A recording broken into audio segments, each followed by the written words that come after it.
Voilà, ça devrait mieux fonctionner. Le micro était mute.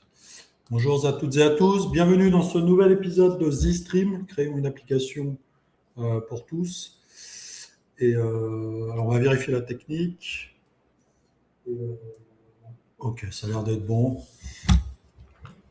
Alors, je vais partager mon écran. Voilà. Est-ce que c'est bon? Ok, ça a l'air d'être bon. Alors, comment allez-vous? Comment allez-vous? Ok, n'hésitez pas à dire bonjour dans le chat. Hein, quand on anime une émission, c'est toujours sympa d'avoir quelques petits bonjours, quelques petits retours, voire des questions ou des remarques sur le contenu du stream. En tout cas, bienvenue dans ce nouveau stream. Eh bien, aujourd'hui, nous allons parler de no-code, comme d'habitude. Et puis, alors, ce que j'ai prévu, je vais passer une ligne ici. Voilà, normalement, on va adresser 3 sujets aujourd'hui. On va parler de nouveautés. Attends, je vais baisser. Voilà. On va parler de nouveautés au niveau du studio qui sont sorties cette semaine. On va parler d'un gros sujet qui est sorti en début de semaine, la génération de documents PDF, qui sera l'un des premiers pans d'un nouveau système qu'on va mettre en place, qui va permettre la génération de documents de manière très générale, pas seulement les PDF, mais aussi les documents Word, Excel, voire d'autres. Et donc pour cela, on a mis en place un nouveau serveur. Donc je vais en parler un peu plus dans le détail tout à l'heure. Et le troisième sujet, ça va être l'intégration Mistral, qui est également sortie cette semaine, car vous le savez probablement que Zilio intègre ChatGPT, enfin OpenAI, déjà depuis un certain temps. Et voilà. Alors on n'avait pas énormément de demandes sur le support de Mistral. Je pensais vraiment qu'on en aurait davantage, mais on n'a pas eu trop de demandes. En fait, on n'a pas eu d'échéance ou d'engagement client sur le support de Mistral. Donc, on s'est dit à un moment donné, il faudra le supporter. Donc, c'est fait. Et bonjour Jérôme. Apparemment, tu as pu te débloquer. Ok, on va parler de ces 3 sujets. Alors, le premier, que vous pouvez voir aussi sur le Slack de No Code France, ici, mais aussi sur le Slack de Zilio. Et la question qui vient à l'esprit, c'est comment on rejoint le Slack de Zilio. Eh bien, il suffit d'aller sur zilio.fr, vous allez tout en bas. Voilà, vous avez un lien ici vers le Slack de Zilio. Vous allez ici rejoindre une communauté Zilio qui est vraiment excellente communauté, bienveillante, avec beaucoup de collaboration et de discussion sur des sujets divers et variés qui portent toujours évidemment sur le no-code autour de Zilio, avec des bonnes idées d'évolution qui sont proposées. Donc vraiment des bons moments de partage dans ce Slack. Donc je vous invite à nous rejoindre si vous avez des projets d'application, si vous êtes une agence freelance et que vous souhaitez travailler avec des outils no-code pour livrer vos applications pour vos propres business ou pour le business des autres, être client. Ok, on a Tony Quart qui me dit bonjour Didier et bonjour à tous. Bienvenue Tony. Et Jérôme qui nous dit oui, mais après je vais aller manger avec le petit, je regarderai la fin en replay. Ok, ça marche, Jérôme. Alors, les premiers sujets qu'on va adresser aujourd'hui, ce sont les petites évolutions, et puis après on parlera évidemment des grandes évolutions. Alors, parmi les petites, entre guillemets, évolutions qui sont sorties cette semaine, on a les notes globales. Donc, je vais vous illustrer ça immédiatement. Donc, je vais me connecter et je vais me déconnecter et me reconnecter avec le compte stream, tout simplement. Et puis, on va aller sur notre application gestion de stock. Donc, pour ceux et celles qui ne sont pas au courant, donc c'est une application que j'ai créée avec vous pendant ces streams, notamment pendant à peu près les 10 premiers streams, voire plus, où on a créé cette application de toutes pièces, vraiment à partir de zéro. Voilà, je vous montre un aperçu pour celles et ceux qui ne connaissent pas cette application. Alors, ce n'est pas la seule qu'on ait créée, puisqu'on a créé gestion de stock, et puis un peu plus tard, on a créé aussi une autre application qui permet en fait de monétiser cette application. Comment elle s'appelait? Voilà, AgriOptima, voilà, qui permet d'acheter un modèle, une application à partir de ce modèle. Voilà. Alors, on va revenir ici, et pour vous illustrer cela, on va rajouter des notes, tout simplement. On va, par exemple, dire... voilà. Par exemple, ici, je me souviens, on avait rajouté cet encart, un peu comme un contournement qui nous permettait, en fait, de prendre des notes. Alors, Tony Quart, c'est Denis. OK. Denis, tu fais partie de la communauté Zilio. Voilà, donc avec un pseudonyme complètement masqué, Tony Quart. OK, alors on avait effectivement un écran qui servait de prise de notes, mais non, on n'en a plus besoin, puisque les notes sont disponibles. Alors elles étaient déjà disponibles, mais ce qui n'était pas disponible, ce sont les notes globales qui vous permettent. D'ailleurs, je ne me souvenais pas que j'ai mis des notes, donc tant mieux. Je comptais en mettre pour vous montrer comment ça fonctionnait, mais en fait, on a dû en mettre pendant les streams, donc ça tombe bien. C'est excellent pour vous illustrer la fonctionnalité. Donc en fait, on a effectivement depuis ce bouton, je vais vous remontrer, afficher le rapport des notes, on a la possibilité de voir toutes les notes qui ont été prises dans le projet. Donc on a des notes au niveau de table. Donc par exemple ici, une note a été mise sur la table produit. On va aller voir, je vais vous montrer. Donc on se rend ici sur la table produit. Je fais... Alors attendez. C'est plutôt ici. Voilà, donc on voit la note au niveau de la table produit.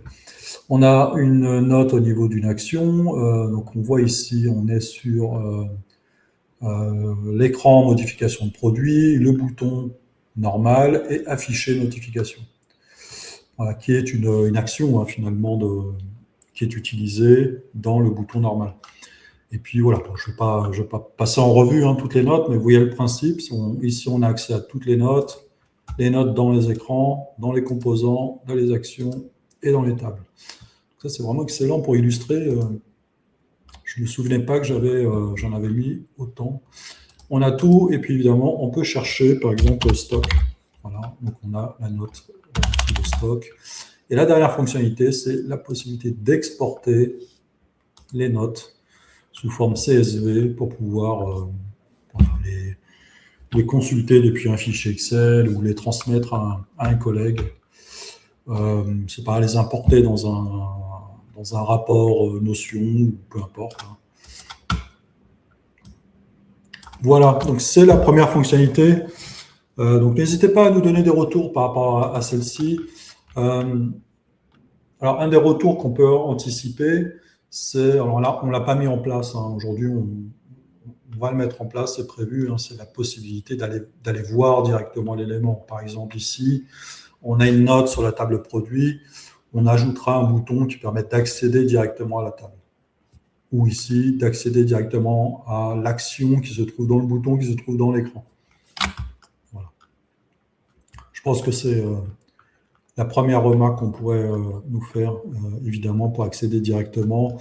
On pourrait éventuellement ajouter un bouton supprimer, pour pouvoir supprimer directement au niveau global, ce qui aurait un sens finalement, parce qu'ici on ferait le point sur les éléments restants, les remarques qui ont été prises en compte. Donc on pourrait ici valider, voilà, par exemple ici, attention, il est prévu d'appeler mec, imaginons que cela a été fait, qu'on pourrait supprimer cette note depuis l'écran global, ce qui est plus direct. OK, donc c'était la première fonctionnalité. Donc n'hésitez pas à nous faire des retours par rapport à celle-ci, notamment au niveau de l'export, par rapport à l'accès direct aux composants. Et Jérôme nous dit top, oui, j'allais le dire pour l'accès à l'élément. Ouais, bah tu vois, on y a pensé aussi. Alors c'est un peu compliqué en fait à mettre en place, puisque quand on clique sur aller vers, il va falloir se déplacer vers le bon éditeur. Il faut aller tantôt sur écran, tantôt sur données. Et si on est sur écran, il va falloir sélectionner le bouton et ouvrir l'éditeur d'action. C'est quelque chose qui n'existe pas encore comme mécanisme, mais on va le mettre en place. Ça pourrait servir à d'autres choses, hein, d'ailleurs. Ça pourrait servir à la recherche, notamment, si on mettait en place une recherche qui permet de rechercher, je ne sais pas, l'usage d'une table ou l'usage d'une variable ou je ne sais quoi dans toute l'application. On pourrait avoir un onglet ici qui affiche toutes les variables. Vous cliquez sur la variable et on vous emmène là où la variable est utilisée. Ça pourrait être une autre utilisation de ce principe de navigation. Allez, on passe au sujet suivant qui sont les applications natives. Est-ce que je peux vous montrer cela? Alors, je vais vous montrer ça rapidement. Alors, je crois que ça a été mis en place hier. On a un serveur de pré-production dans lequel on va cliquer sur démo. On a commencé à travailler sur les applications natives. Et regardez ici, un nouvel onglet est apparu, App Store, qui va vous permettre directement depuis Zilio de faire une publication de votre application directement dans les stores Android et iOS. Donc, on a commencé à travailler sur le sujet. Vous voyez, il y a des éléments assez techniques, hein, puisque d'ailleurs, c'est beaucoup plus technique que de publier une application sur le web, tel qu'on le fait aujourd'hui avec Zilio et à l'aide d'un QR code. Hein, je vous montre, hein, ici, on peut publier. Donc, c'est la publication classique, elle n'est pas encore native. Et vous voyez ici, on a un code barre qui permet d'accéder directement à l'application. C'est très bien. Ça a énormément d'avantages, hein. Vous êtes beaucoup plus agile, hein, dans votre approche parce que vous pouvez modifier votre application à loisir. Vous n'avez pas le gendarme Apple ou Google qui viendrait vous dire votre application ne répond pas à telle ou telle règle ou ne répond pas à tel style graphique qui devrait être adopté. Ou même, moi je me souviens dans les débuts de Zilio, puisqu'on supportait le natif et on l'a arrêté, on a eu 2 applications qui avaient été refusées par Apple sous prétexte qu'elles ne justifiaient pas d'être une application mobile. Voilà, pas assez de fonctionnalités apparemment. Et alors ce qui est frustrant, c'est que Apple ne donne aucune raison supplémentaire. Elle vous pointe sur un article, elle va vous dire vous avez violé l'article 14.3.4 qui vous laisse croire, hein, que votre application ne justifie pas une application mobile, et pourtant, votre interlocuteur, qui est un humain, hein, ne vous donne pas plus d'éléments que ça, et si vous en demandez, vous n'en aurez pas. Et en fait, votre interlocuteur vous dit juste resoumettez une autre version de l'app, et on vous dira si elle respecte les règles. Donc c'est pour ça qu'on était un peu découragé, et donc l'avantage des applications web tel qu'on le fait aujourd'hui, avec des domaines personnalisés. Voilà, c'est vraiment la possibilité de créer des applications très rapidement, de les publier rapidement, avec toujours la possibilité d'avoir des push notifications, d'avoir de l'offline, la géolocalisation. Donc, en termes de fonctionnalité, on ne passe pas à côté de grand-chose, hein, finalement. Mais voilà, on a aussi la volonté de combler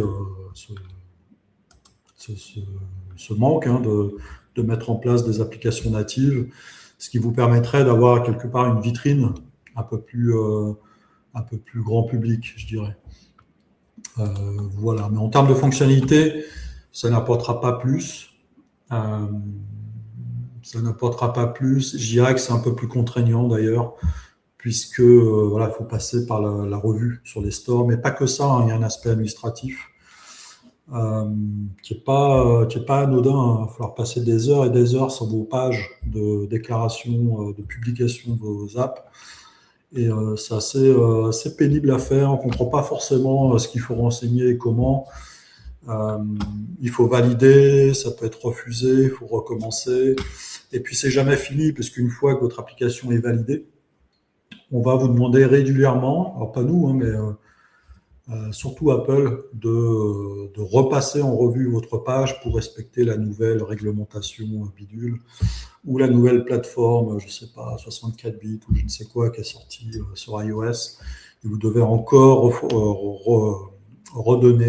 fournir des éléments supplémentaires comme des logos de taille différente ou des splash screens encore différents. Donc c'est assez pénible.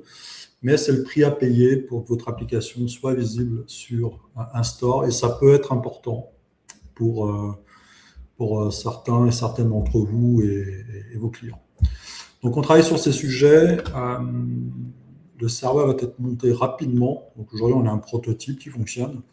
Le serveur va être monté rapidement, et c'est pour cela, c'est là que je voulais en venir, on a fait un appel aujourd'hui pour mettre en place les premières applications natives sur la base de Zilio qui seraient installées sur les stores, donc Android et iOS. Et ce qu'on propose en fait pour les premiers clients, c'est une sorte de formule pilote où on travaille ensemble sur la mise en place des premières applications Zilio sur les stores. Donc, il pourrait y avoir des allers-retours, ça peut prendre un peu plus de temps que la normale. Et cela s'explique parce qu'on met en place le système, sachant qu'à terme, vous devrez être en mesure de faire ça assez simplement, puisqu'il y a un certain nombre de paramètres à renseigner que je vous ai montré. Alors, attendez, je pense au bon serveur peut-être. Voilà, il y a un certain nombre de paramètres. Alors, je sais que ceux-là sont générés automatiquement. Android facilite pas mal les choses. iOS, Apple ne fait aucun effort. Donc, il y aura au moins 3 paramètres à fournir. Donc, il faudra aller sur votre compte Apple et aller chercher ces paramètres, puisqu'on ne peut pas les chercher pour vous. Il faut absolument que vous renseigniez ces clés d'API pour qu'on puisse générer les applications, puisque il y a un aspect important. Quand on génère une application native, il faut absolument signer cette application avec vos clés, vos propres clés. Et c'est un process qui pourrait être simplifié, mais il ne l'est pas finalement. C'est un peu dommage. Donc voilà, on simplifie au maximum. En fait, il y a beaucoup plus de paramètres. Pour l'instant, c'est ceux qu'on a identifiés. J'espère qu'il n'y en aura pas d'autres. Et pour l'instant, on a validé avec ce jeu de paramètres.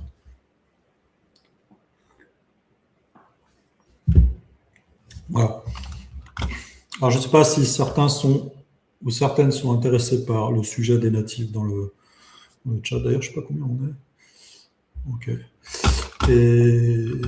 OK, donc ça, c'est le sujet natif. Donc, si vous avez un projet d'application natif, vous pouvez nous contacter. L'idée aussi, c'est qu'on fasse un tarif préférentiel, probablement à moitié prix, sachant que ce ne sera pas bien cher au final. On va tout automatiser au maximum pour réduire les prix. Un peu ce qu'on fait dans Zilio depuis les débuts. C'est ce qui nous permet d'avoir des prix hyper compétitifs. Et des formules où on vous propose des apps avec utilisateurs illimités, apps illimitées. Là, on va essayer aussi de vraiment réduire les prix à son strict minimum. Écoutez, voilà, je crois que c'était tout pour les nouveautés du studio et de l'environnement Zilio. Le prochain sujet que je vous propose, s'il n'y a pas de questions, c'est la génération de documents PDF. Voilà, donc pour introduire le sujet, on a ajouté ici, dans les paramètres, documents. Voilà, donc une nouvelle section. Je ne vais pas l'activer sur cette app. Qu'est-ce qu'on va faire? Je pense qu'on va créer une autre application. Est-ce qu'on crée une application ou est-ce qu'on modifie cette app? Logiquement, on devrait modifier cette app, parce que c'est l'objet de ce stream. Si on allait ici, ici on a ça, OK.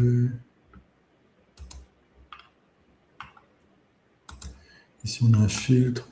Ce qu'on pourrait faire, c'est générer un rapport. Alors, en plus, on a un logo, il me semble, ici. Voilà,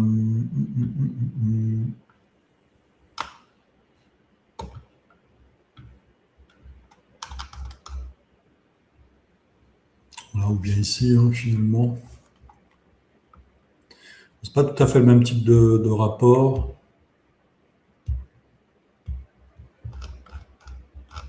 OK. Alors, je ne sais pas trop comment l'intégrer, là, j'avoue. On va créer un nouvel écran.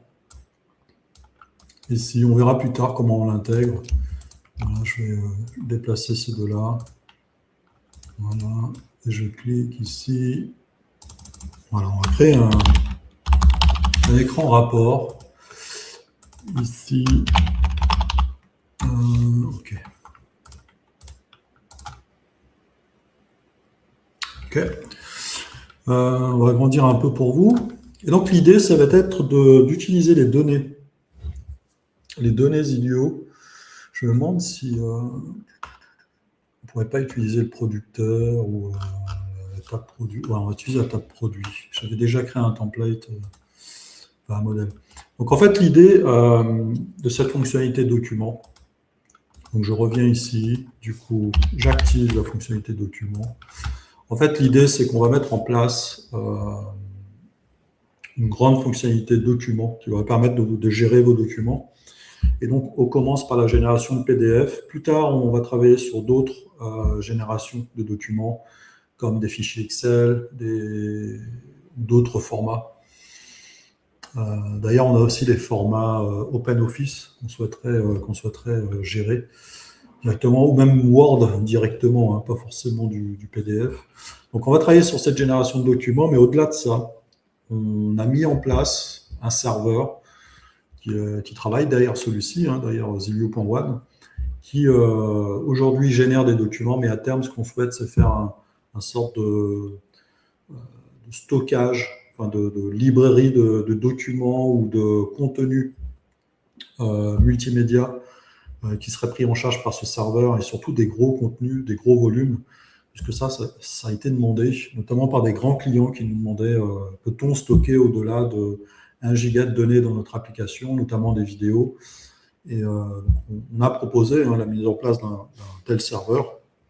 Et donc, c'est pour cela qu'on va améliorer le support de gros volumes. De la même façon que, si vous vous souvenez, Zilio supporte les grandes tables. Si je vais ici, on a les grandes tables qui vont supporter des très gros volumes jusqu'à des millions de lignes. On va aussi proposer le support de gros volumes en termes de fichiers. Voilà, ça permettrait de stocker beaucoup de PDF, beaucoup de documents, des MP3, ça nous a été demandé aussi, notamment pour les applications de formation, et puis des vidéos.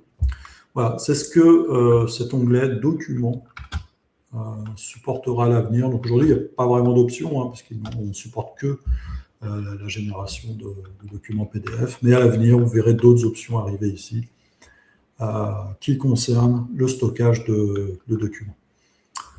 Ok, cela étant dit, on va retourner dans notre écran et on va vouloir ici générer un document PDF à partir d'un modèle Word. Alors j'en ai un quelque part, je vais le retrouver. Projet, et on va aller dans, je ne sais plus où il est. Il est dans test de régression et on va aller en storage, test.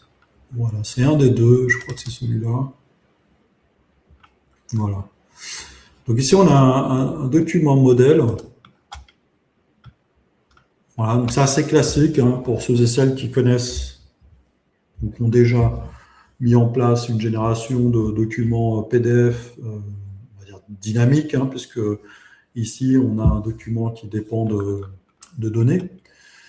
Donc, on a un document Word, tout ce qu'il y a de plus classique. Et puis, dans ce document, on a la possibilité de mettre des champs. Vous voyez ici, on a des sortes de... Vous voyez, on a une syntaxe un peu bizarre avec des accolades. Et donc, dans ce document, on va pouvoir indiquer où remplacer les champs par leur valeur. Donc, par exemple, ici, le champ société sera positionné à cet endroit. Ici, on a le champ nom positionné ici, adresse ici. Alors, évidemment, c'est un document Word, hein, donc je peux tout changer. Hein.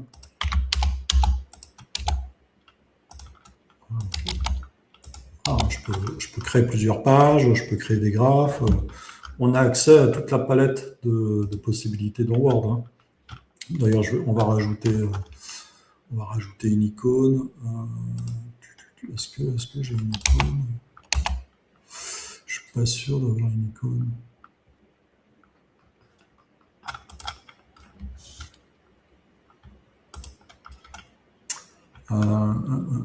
Est-ce qu'on a une icône ici? Non. Producteur.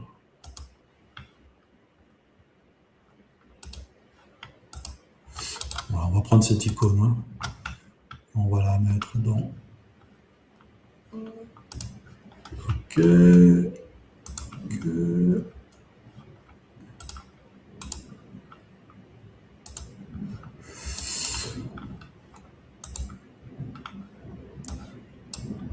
Voilà, bon, je prends mon temps. Hein.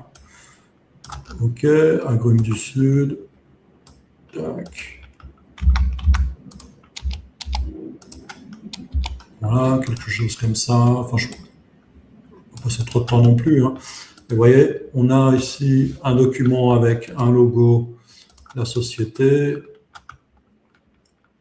Voilà, le nom, l'adresse. Et puis, remarquez ici qu'on a un tableau.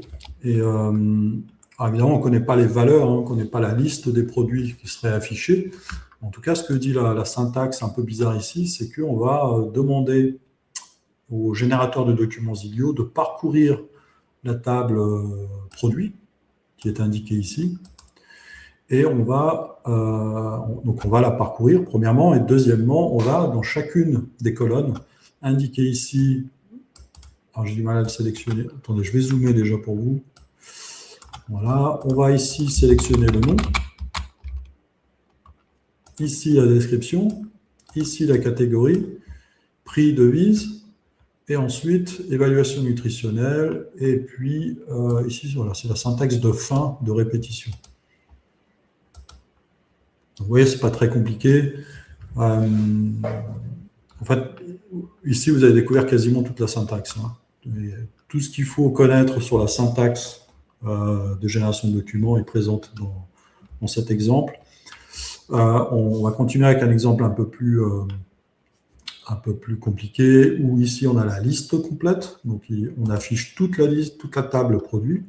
Et dans un deuxième tableau, on va filtrer, puisqu'on va uniquement, ici, filtrer les produits dont la catégorie est fruits. Alors, je regarde s'il y a des remarques.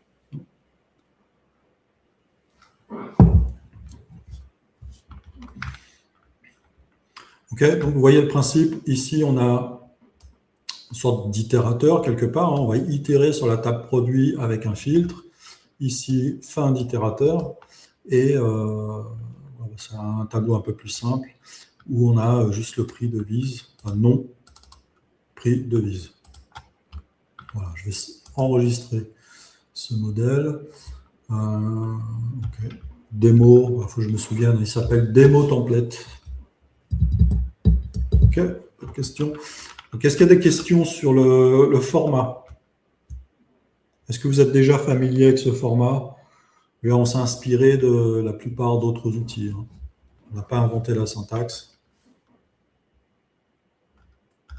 Voilà, on aurait aimé que ce soit plus simple, mais vu qu'on fournit, on édite un outil no-code, mais on ne voit pas bien comment on peut faire plus simple sans passer par un système de variables, puisqu'il faut identifier, vous voyez ici, dans le modèle de génération, il faut identifier ce qui est dynamique de ce qui ne l'est pas. Par exemple, ici, liste complète, c'est du texte complètement statique, on ne cherche pas à remplacer quoi que ce soit, alors qu'ici, on est sur une donnée dynamique, on ne la connaît pas à l'avance. D'où le terme modèle de document. OK. Alors, je surveille hein, si vous posez des questions. Sinon, on va enregistrer. Alors, attendez.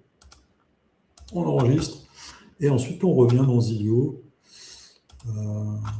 Ici. Voilà. Je vais faire. Et on va se créer une table modèle. Voilà. Il faut que vos modèles...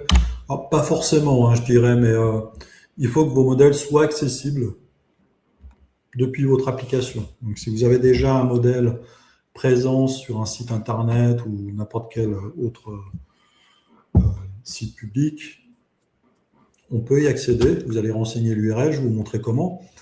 C'est quand même plus propre, entre guillemets, de centraliser vos modèles dans Zilio, parce que vous avez à la fois la source qui vous permet de générer la source de données et les modèles dans la même application. Ensuite, donc ici j'ai modèle avec un nom, donc ça c'est bon, et ensuite on va créer une colonne, et on va dire que c'est le document, c'est le modèle tout simplement, fichier modèle, on va dire, Voilà, et on va être de type fichier. Voilà. Voilà. Donc là, on est bon, on a une table modèle dans laquelle on va mettre modèle, on va l'appeler modèle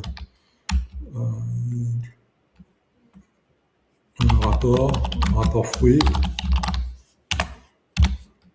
Voilà. Ça pourrait être une facture, ça pourrait être une commande, peu importe. Hein. Et ici, on va sélectionner le fichier. Ah bah, je ne l'ai pas enregistré au bon endroit. Je ne l'ai pas enregistré au bon endroit. Donc on va faire enregistrer sous. Et on va le mettre dans... Ouais, c'est ça, il l'a mis ici. Donc on va le mettre sur le bureau, tout simplement. Voilà, on va garder le même nom. Ok, on revient dans Idio.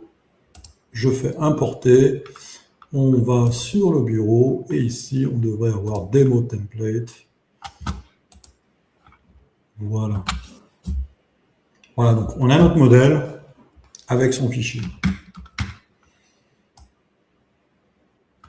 Voilà. Ok, jusque-là, rien de bien nouveau finalement, parce qu'on peut déjà créer des tables avec des fichiers installés dans ces colonnes. Et puis ici, on va proposer une liste de modèles. Ça va permettre de sélectionner notre modèle. Bon, on n'est pas forcé d'afficher une liste de modèles. Hein. On pourrait présélectionner le modèle. On a des actions pour cela. Mais ici, à des fins de démo, je vais juste vous montrer comment on le fait de manière la plus simple possible. Donc, on a une liste de modèles avec un seul modèle pour le moment. Et puis, on va ajouter un bouton générer rapport fruit.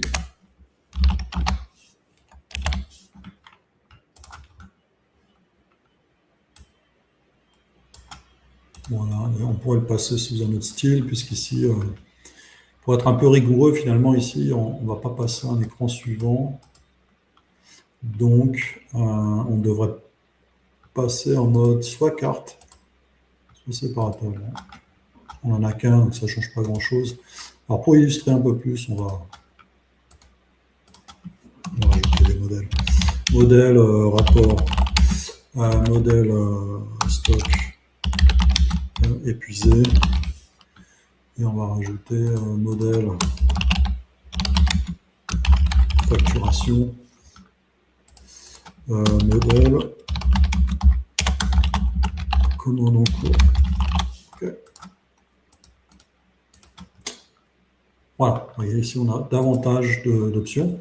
Et donc la nouveauté, elle se situe ici, dans Action, puisque nous avons une nouvelle action qui permet de générer des documents. Donc la section documents, ça rejoint ce que je vous disais tout à l'heure, on aura généré PDF, généré Word, généré Excel, voire d'autres.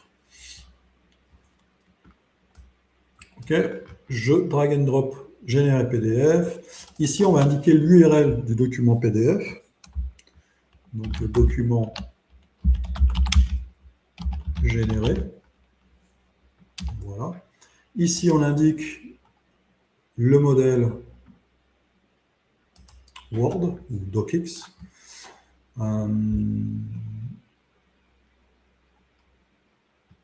Alors, on était dans quel écran? Détail producteur, rapport. On l'appelait rapport? Ok. Donc, dans rapport, nous avons une liste de modèles. Et parmi ces modèles, on a dans les colonnes fichier modèle. Voilà, donc ici, on pointe bien vers la sélection du modèle. Et ensuite, on va devoir fournir des données. Parce que, si vous vous souvenez, attendez, je monte un peu, il fait chaud. 27. On va augmenter un petit peu. Ah, je ne sais pas chez vous, mais il fait chaud. Hein. J'ai ralenti la clim, on est monté à 26 d'un coup. Ok, alors, si vous vous souvenez ici, on a des données ici à substituer dans le document. Donc, on a société. Je remarque qu'il n'y a pas d'accent, donc on va faire attention. Nom, adresse, et puis on a produit. Ok, donc on y va. On vient ici et on va cliquer sur plus, champ, et on a nom. Je ne sais plus s'il faut respecter les majuscules, minuscules. On devrait vérifier ça, je ne sais pas. Je vais demander si on a vérifié ça. Donc nom, nom, voilà. Je vais le mettre en dur parce qu'on va aller directement sur cet écran, on ne va pas s'authentifier. Mais vous voyez ici, on pourrait utiliser connexion, nom, name. D'ailleurs, avec les nouvelles tables traduites, la table utilisateur, il faudrait que je la bascule dans ce projet en français. Et, on n'a plus ces contraintes de table en anglais. Ensuite, nom, on avait adresse. C'est bien ça. Non. Oui, on avait société, adresse. OK. On y va. Adresse. Donc 58 rue des Isidore. Et ensuite, on a société.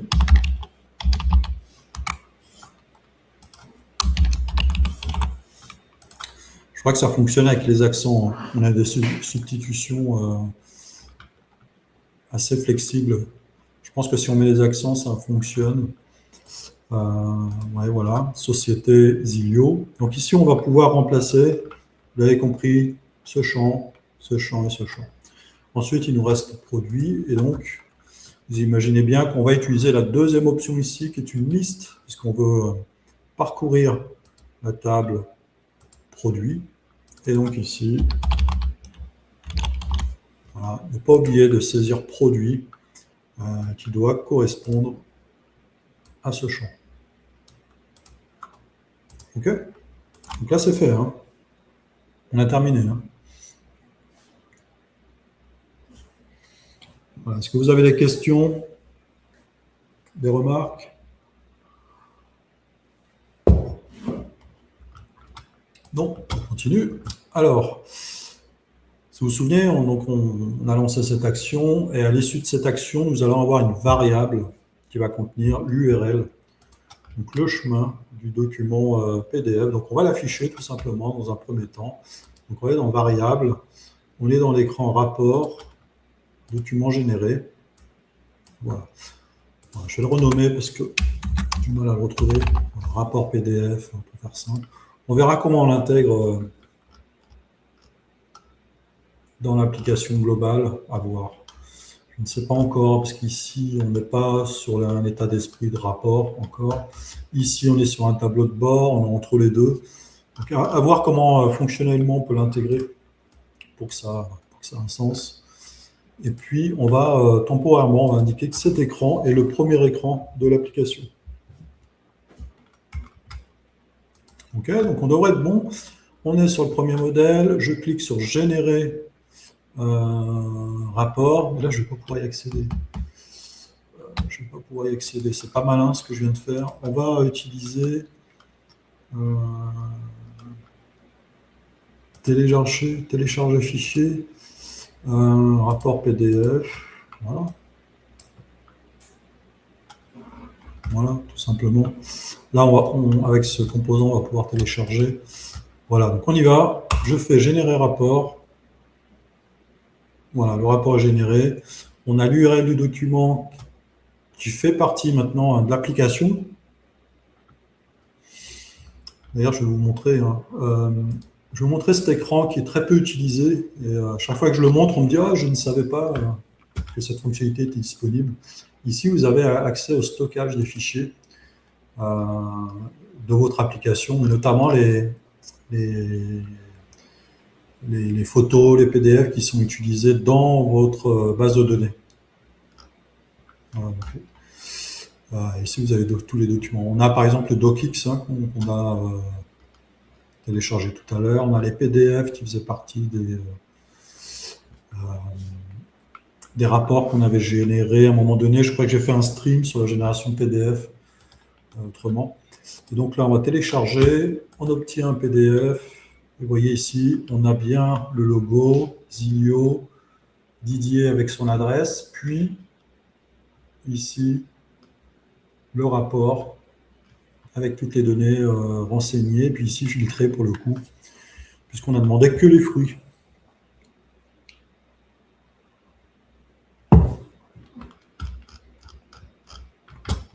Voilà, vous voyez, ça a pris vraiment 1 à 2 secondes, hein, quelque chose comme ça, à générer le rapport. Voilà, je peux préciser aussi que l'accès à cette fonctionnalité est limité au plan entreprise. Voilà, parce que ça génère pas mal de coûts de notre côté. On a mis en place un serveur dédié et vous n'êtes pas limité au nombre de documents que vous pouvez générer par jour. Voilà pour le principal, c'est ce qu'on pouvait dire. Ce qu'on pourrait faire, c'est combiner cette génération de rapports avec le lecteur PDF dont on a parlé la semaine dernière, celui-là. Ah, attendez, il nous faut un écran. Ok, document généré. Et puis, je copie-colle, je mets ici. Et là, ce qu'on va faire, c'est qu'on va supprimer. Et on va aller directement, une fois que le document est généré, on va aller sur le deuxième écran. Et dans cet écran, on va y mettre le lecteur PDF, qui est sorti récemment également, donc ça complète bien l'offre. Où ici, on va, alors non pas une donnée, mais plutôt une variable, puisqu'on est dans rapport PDF, document généré. Voilà. Donc si tout va bien ici, on va cliquer sur ce bouton, atterrir sur cet écran et visualiser le PDF. Allez, c'est parti. Voilà. C'est peut-être pas trop parlant, on va le faire en mode ordinateur. On va d'ailleurs passer en responsive. Voilà, on va réduire la largeur. Voilà, c'est parti, on génère. Voilà, quelque chose de plus large. Voilà, j'aurais dû le mettre en pleine largeur. Alors, je ne l'ai pas évoqué, mais on a ajouté également à la demande de l'utilisateur la possibilité de définir le zoom par défaut du lecteur PDF. Voilà, on recommence. Voilà.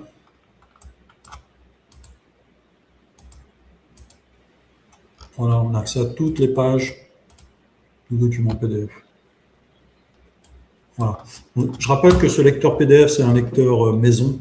On contrôle complètement ce lecteur PDF, puisque sur le plan technique, on a été un peu surpris parce qu'il n'y a pas de lecteur PDF embarqué dans les navigateurs de manière native et portable.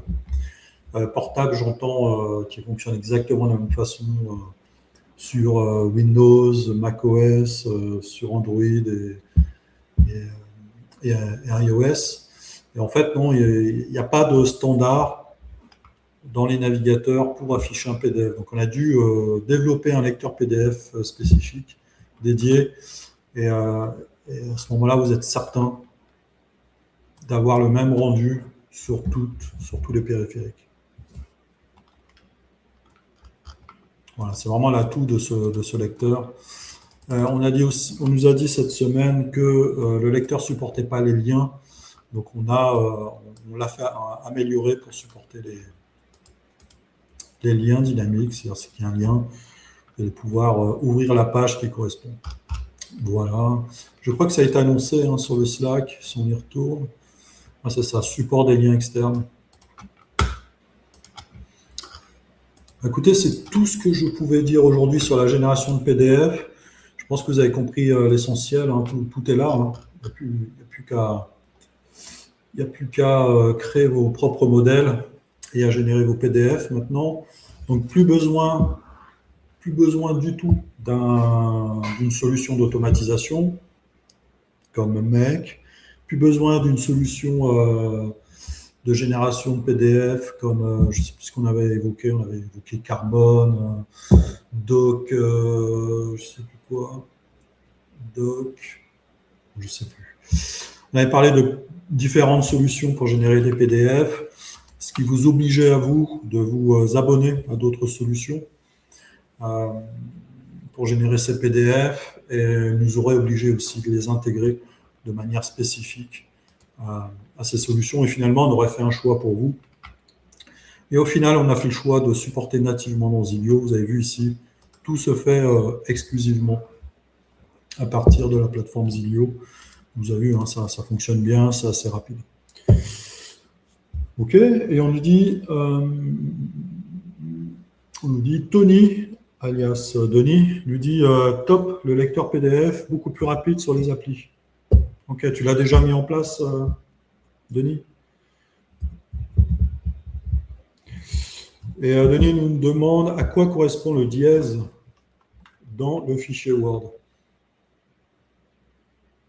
On y retourne. Alors le dièse, c'est juste un mot-clé. Denis, c'est juste pour dire ce qu'on voit ici. Voilà. Ce n'est pas une variable, un peu comme celle-ci. Celle-ci, c'est une variable où on va substituer par juste un texte. Tu vois, société va être substituée par Zilio. Ici, c'est une syntaxe un peu différente, parce qu'il faut les distinguer, dans le sens où ici, on veut itérer sur quelque chose. C'est pour ça qu'il y a un dièse. Et tu sais, le dièse, il est souvent utilisé en informatique pour dire, tu vois, dièse 1, dièse 2, dièse 3, pour numéro 1, numéro 2, numéro 3. Donc, numéro veut un peu dire on veut itérer. Voilà, c'est pour ça qu'il y a cette syntaxe. Si tu ne mets que produit, ça ne fonctionnerait pas parce qu'on ne distingue pas ici les deux substitutions, les deux types de substitutions. On a la substitution simple, je remplace société par un texte, alors qu'ici, on a une itération sur une liste. Donc c'est pour ça, Denis, donc, si tu veux itérer, il faut absolument mettre un dièse, puis le nom de ta variable. Et remarque aussi qu'il faut terminer dans ton tableau. Il faut terminer ici dans ta dernière colonne avec ici, tu vois, une autre syntaxe. Ce n'est pas le dièse, hein, c'est le slash qui permet de dire on termine. Voilà, dièse pour commencer, slash pour terminer. Et d'ailleurs, j'aurais dû,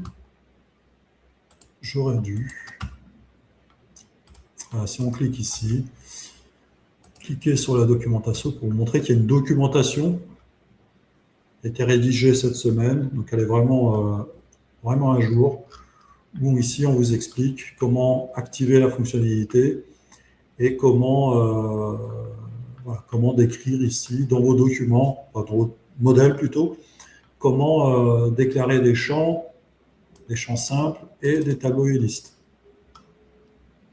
Voilà, ça reprend grosso modo ce qu'on vient de faire. Hein.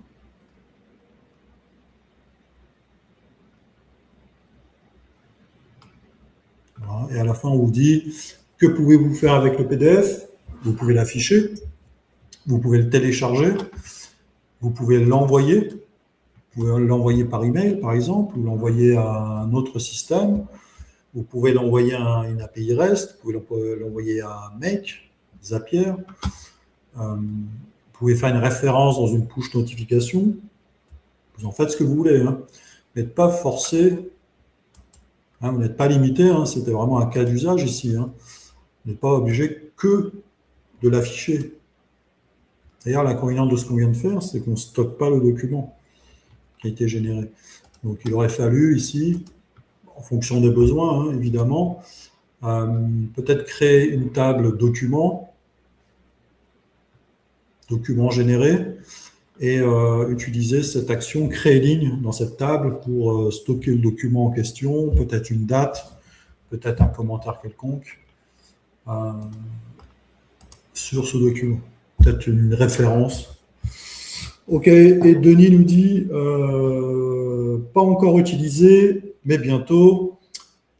Et ajoute, ok, c'est une boucle de la liste des produits qui commence par un dièse et se termine par slash. Tout à fait, Denis. C'est tout à fait ça.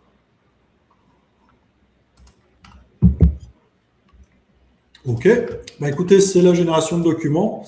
On vous tiendra au jour, on vous tiendra informé des évolutions de cette fonctionnalité. Comme je vous l'ai dit, on va l'étendre à d'autres types de documents. Et puis, comme évoqué, on va aussi supporter les gros volumes en termes de fichiers. Et ça fera l'objet de d'autres streams. Ok, bah écoutez, je pense avoir fait le tour de la génération PDF. Le dernier sujet, il ne nous reste pas beaucoup de temps, mais ça devrait le faire, c'est l'intégration Mistral. Alors, je ne sais pas si vous avez déjà utilisé l'intégration OpenAI qui existe depuis au moins 1 an et demi, quelque chose comme ça. Vous allez voir, c'est assez similaire. Donc, j'ai créé une application qui s'appelle Mistral, dans laquelle on va créer un écran. Voilà. Et puis,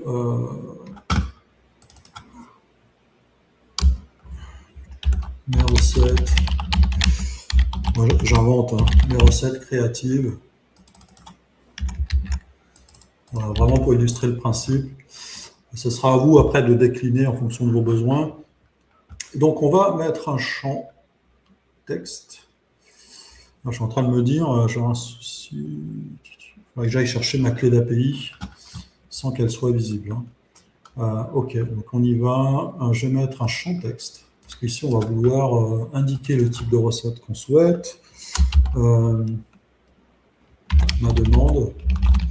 Ma recette idéale.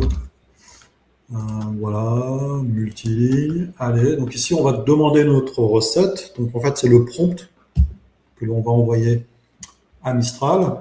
Et puis, on va mettre un bouton. Les boutons, ils sont là. Allez, pour changer, on va utiliser celui-ci. On va mettre un bouton créer. Recette.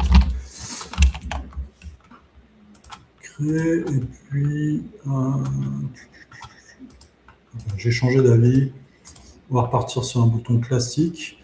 Et puis, voilà. On va plutôt sauter, voilà. Et puis, icône de fin. Est-ce qu'on a une icône magique? Non. Baguette. Voilà.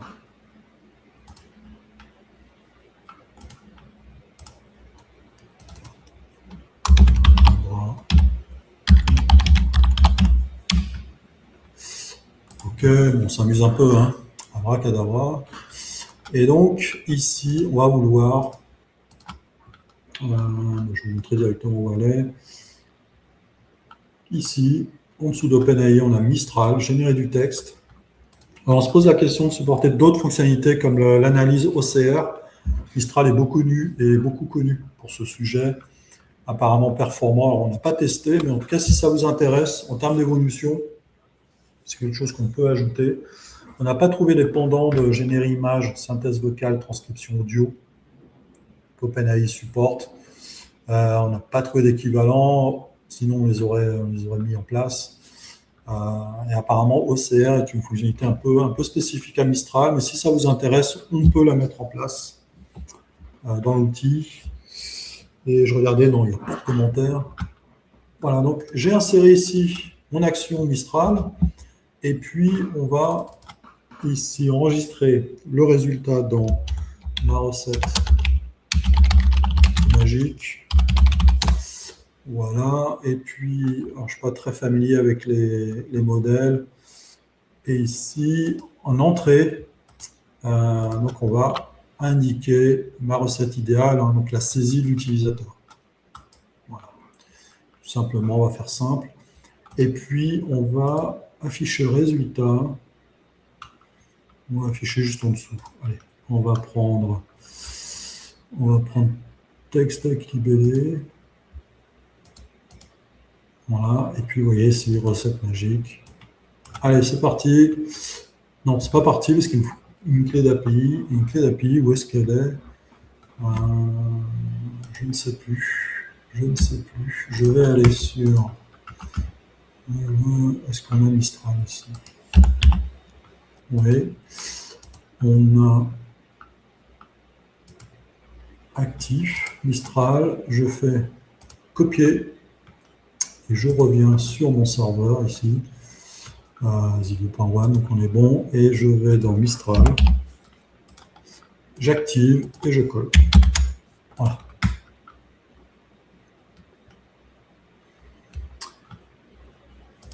OK.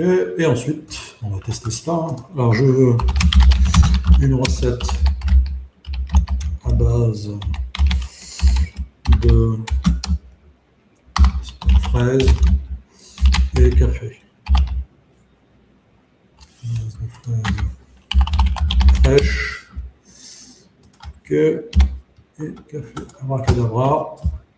Un appel à Mistral.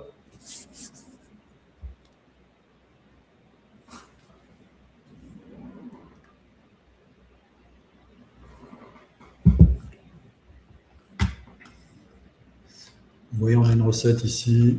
C'est un peu dommage, on a un format, je crois reconnaître le format Markdown. Donc, vous voyez, c'est un format un peu riche, stylisé. Et donc, on va utiliser, ici, on va basculer en Markdown. Voilà. Je veux une recette, je tiens la recette, la fraise et le café. On peut faire des fautes avec l'IA, hein, ne nous en veut pas.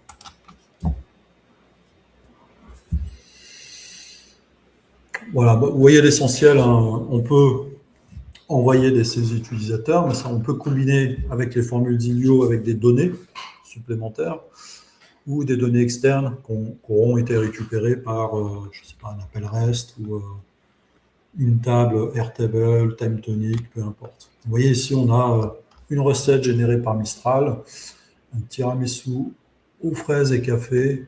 Je ne sais pas que ça existait.